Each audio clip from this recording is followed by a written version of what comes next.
I'm not old-fashioned, but I think appearance at work is very important, professional appearance.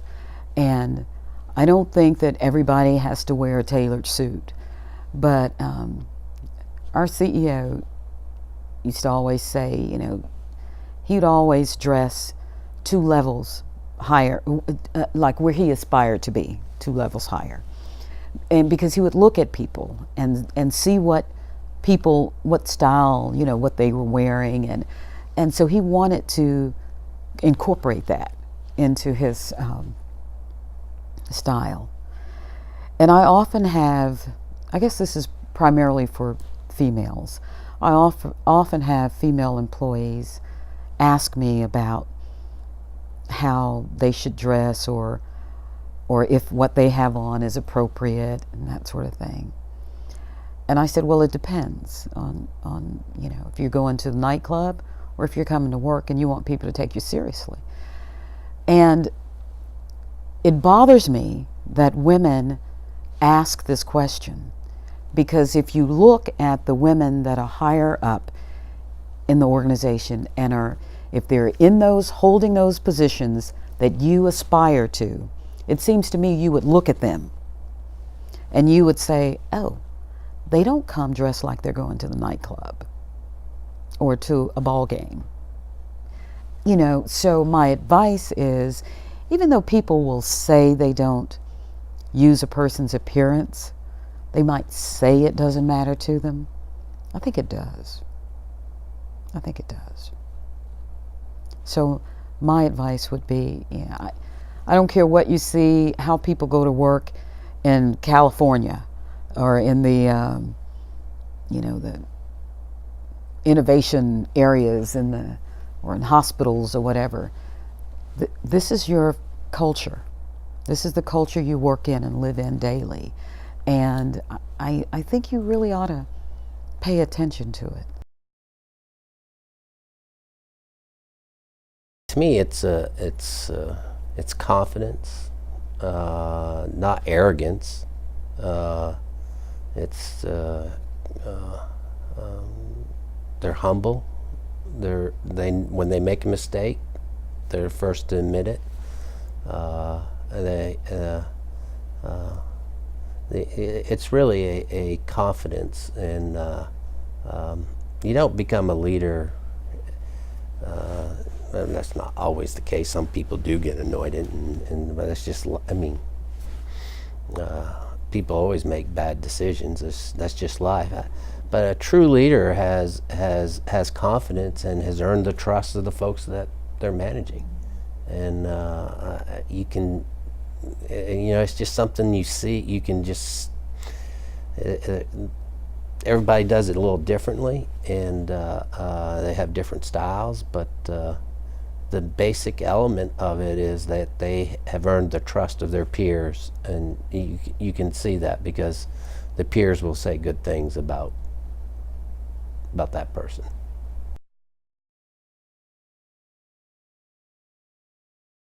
The term executive presence has always had me scratching my head a little bit. I've heard it in times in coaching, and sometimes people say you have it. I'm always like, tell me what that looks like. Show me a picture. To me, executive presence, first and foremost, means you've got to be yourself. A lot of people confuse that with, I've got to be, a miniature Zeke Smith or Charles McCrary or Steve Spencer or Phil Raymond or whomever is the person that's kind of the executive in your organization. No one can be anybody but themselves, and so you've got to step back and really be self-aware to know who you are, what your strengths are, and how to build on your confidence and your professionalism to really create a leadership presence that's your own. It's not a certain haircut, it's not a certain suit. Yes, there's a certain professional etiquette we have in the company, but it's about really enhancing your own leadership style. And by doing that, really seeing if it's one of those things that does fit well to your enjoyment of being within this company, this company's culture. It also helps influence what the company culture looks like. At the end of the day, the culture is built on the people, it's built on the leaders. So if there are things about the organization that people like or don't like, to me it's up to us to develop a kind of presence that reflects that. The leaders of 20, 30 years ago probably had a different presence than we do today.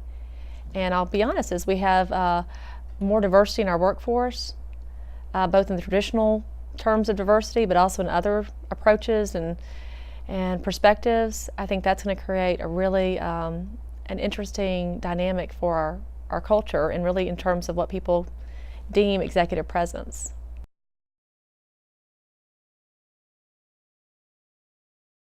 Quite often, Alabama Power is going to be at the table.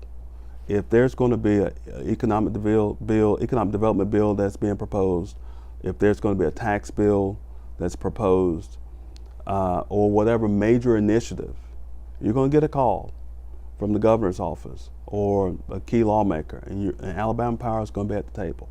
And it's going to be a table of insurance companies, lawyers, the whole nine. And so you got to be comfortable sitting there listening to what people are saying verbally, and listening to what they're saying with their body language. And then you got to take that information, you got to process it, you got to represent the company the best way possible. But you also got to be prepared to represent the company verbally, intelligently, and confidently. Because quite often, people are turning to you and they're going to follow. And that's the one thing I've learned sitting in this chair. It never fails in every meeting that I've been in. Well, where's Alabama Power on this? And you better be prepared for an answer. Sat in the room with the governor, my boss, and Nick Sellers, Vice President of Regulatory. And governor says, where are y'all on this issue? And here's a government affairs guy. Better have an answer. And it's an important answer. And so when you're sitting in the chair, be comfortable listening. And I don't mind. I can sit in the meeting and not say a word and learn. Speak, talk appropriately, because you represent 6,000, 7,000 employees, and they expect you to know the answer. And then understand the relationships around the room. And when I walk in the room, okay, yeah, that's maybe a problem here. Okay, and you understand where your strengths and weaknesses are in the room. And then you process that, you keep your poker face, and you go in because everybody is looking to you to lead. And that's really a really awesome responsibility.